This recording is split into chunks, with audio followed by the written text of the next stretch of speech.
Start. This is Nostalgia and NBA Opinions and Arguments by Lee and Chiao. Let's start off by explaining the situation of nostalgia in the NBA. Nostalgia brings NBA fans together to make opinions about favorite players and teams.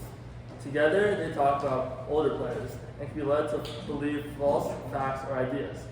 They slowly strengthen each other's ideas and build strong communities.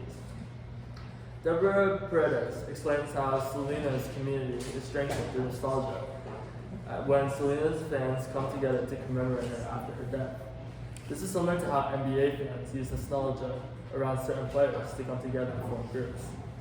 These groups have led to the NBA community being dominated by older fans whose opinions are affected with nostalgia. One player that these older fans talk about is Bill Russell. Let's introduce him. Bill Russell is considered as one of the best NBA players of all time by many fans, but nostalgia tends to make people forget about the competition when he played. To explain his stats, he won 11 championships in 12 seasons, but he only won 5 MVPs and only made 12 All-Star appearances. These statistics may seem impressive, but it shows how easy it was to dominate in his era. Now you must score much more and be an MVP to lead your team to the finals. Adam Fromal from Bleacher Report explains that the 60s, which is when Russell played, was one of the weakest eras in the NBA, giving it a 3 out of 30 rating of level of competition. But how do we think this way? Karl-Heinz Baumel from Regensburg University states that selective retrieval of some non-target memories can impair subsequent retrieval of other target information, a finding known as retrieval-induced forgetting.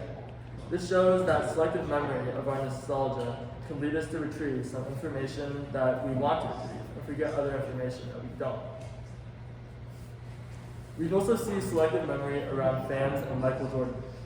With this use of selective memory, NBA fans tend to forget about Jordan's gambling controversies.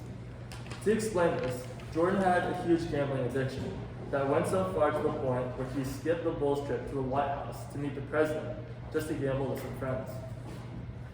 Fans also forget about how Jordan was surrounded with a team of stars, while the people who he faced were not as strong as better players now.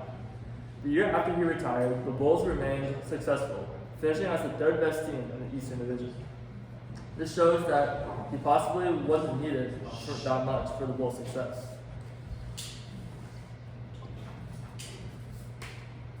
So, now we know why we think with nostalgia, but how do our brains work when we think this way? Nostalgia affects the brain for activities where reflection, memory, and reward processing are used.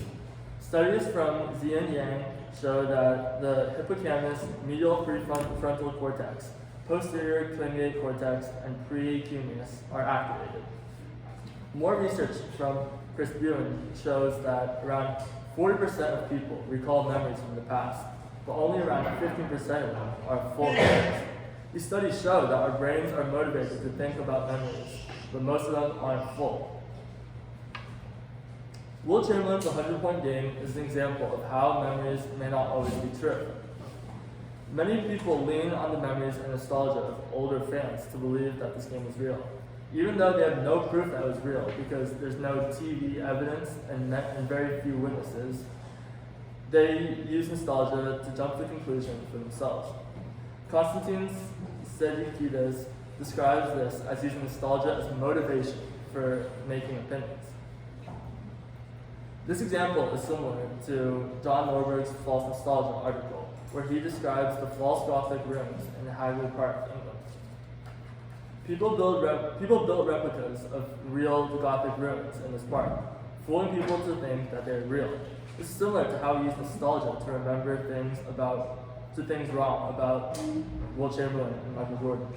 Similarly to how fans use nostalgia as motivation to believe in the Chamberlain 100-point game, Norberg states that nostalgia is a natural, even important state of mind, according to psychologists. Anchoring our identity in something enduring helps us when all that is solid seems to be melting in the air. This quote shows us how we use nostalgia to give us thoughts and make us feel safe, similar to how people think about the 100-point game. So, how can we use this recurring problem of So how can we fix this recurring problem of nostalgia affecting NBA opinions? One way would be to restore statistics from the past and make them easily available for everyone. Another solution would be to document notable stories, seasons, and stats that hold significance in the league's history. For example, Michael Jordan's ups and downs of his career were covered in ESPN's The Last Dance.